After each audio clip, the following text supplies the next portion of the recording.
CBS 뉴스는 CBS 홈페이지 cbs.co.kr이나 노컷뉴스 홈페이지 노컷뉴스.co.kr, 스마트폰 애플리케이션과 팟캐스트를 통해 다시 보고 들으실 수 있습니다. 부산 소식입니다. 부산 지역 대규모 관급 공사에 지역업체가 참여하는 비율이 계속 감소하고 있습니다.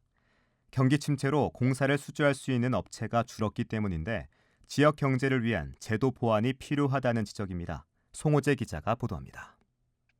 부산시는 이번 달 서부산 장락대교 사업을 발주하며 지역업체 의무 도급 비율을 38%로 정했습니다. 지역 의무 도급제는 대규모 관급 공사를 발주할 때 전체 사업비의 특정 비율을 지역업체에 맡기는 제도로 지금까지 통상 49%를 지역기업에 발주했습니다.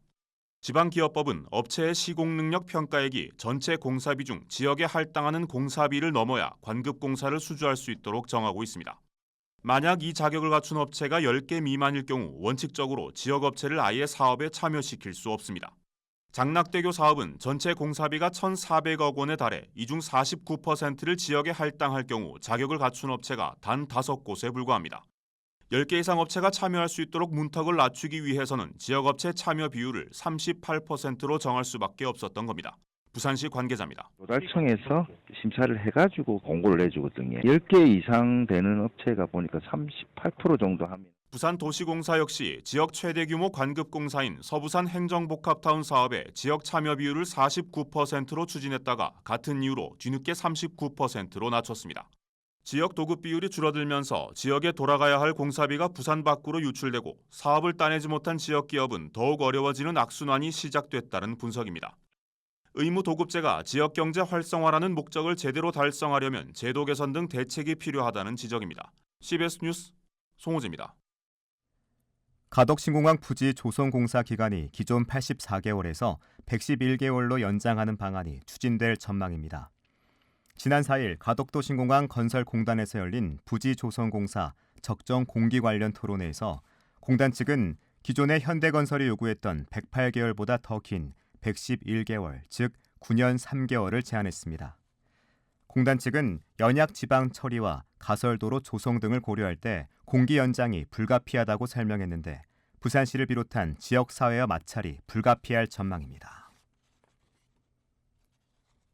교회 예배 시간에 신도들을 대상으로 선거운동을 한 혐의를 받고 있는 부산 세계로교회 손연보 목사에 대한 영장실질 심사가 오늘 진행됐습니다.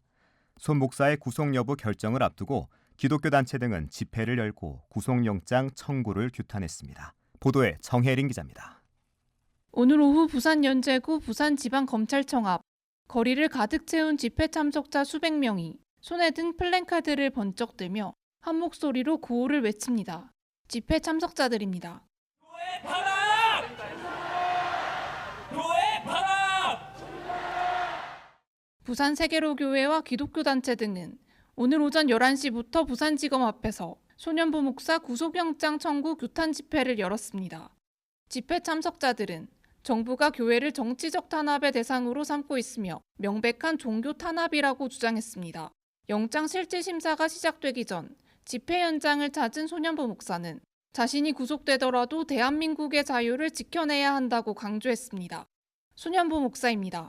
제가 구속됨으로 말미암아서 대한민국이 대한민국이 아니고 전체주의 국가가 되었다는 것을 전 세계에 증명하는 바로 그 길이 될 것입니다. 부산지법에서는 오늘 오후 3시부터 손연보 목사에 대한 구속 전 피의자 신문, 즉 영장 실질 심사가 진행됐습니다.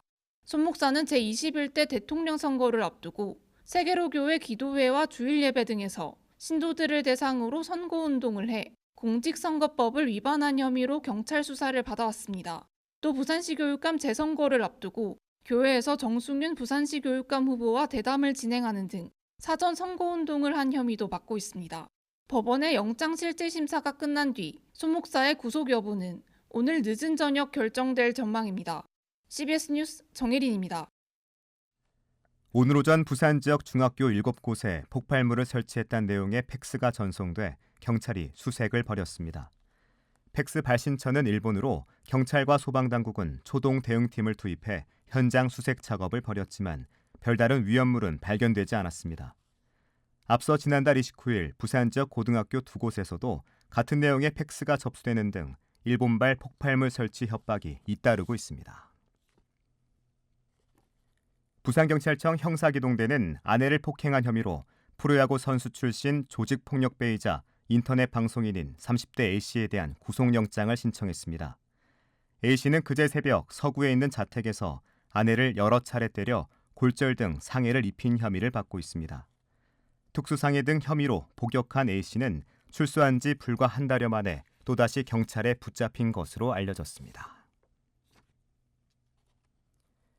정부가 발표한 조직 개편안에서 해수부 기능 강화와 조직 확대 방안이 빠지자 부산 정치권과 시민단체가 강하게 반발했습니다.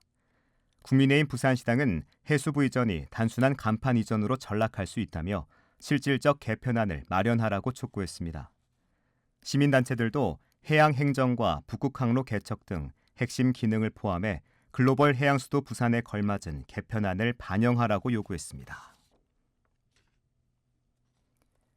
부산 이기대 난개발 퐁피두 반대 대책위가 오늘 기자회견을 열고 부산시의회 기획재경위원회는 퐁피두 분관 건립을 위한 공유재산 심사를 반드시 부결해야 한다고 강하게 요구했습니다.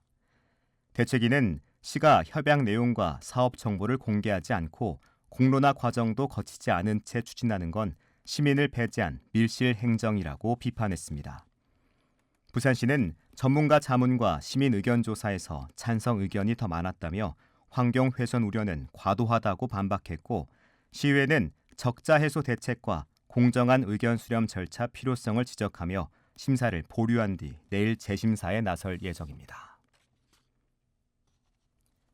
오늘 오전 10시 반쯤 부산 강서구의 한 도로를 달리던 택시 한 대가 복림 지하차도 아래로 떨어지는 사고가 발생했습니다. 이 사고로 택시기사 A씨가 부상을 입고 병원으로 옮겨졌고 지하차도를 달리던 SUV 차량 일부가 파손됐습니다. 부산은 내일 흐리고 곳에 따라 비가 내리겠습니다. 예상 강수량은 모레까지 20에서 60, 많은 곳은 80mm입니다. 기온은 24도에서 28도 분포로 오늘보다 조금 낮겠습니다. 부산 내 지금 기온 27.7도, 습도는 69%입니다. 부산 CBS 저녁 종합 뉴스를 마칩니다. 지금까지 진행해 엔지니어 차유진, 기자 송호재, 아나운서 국제일이었습니다.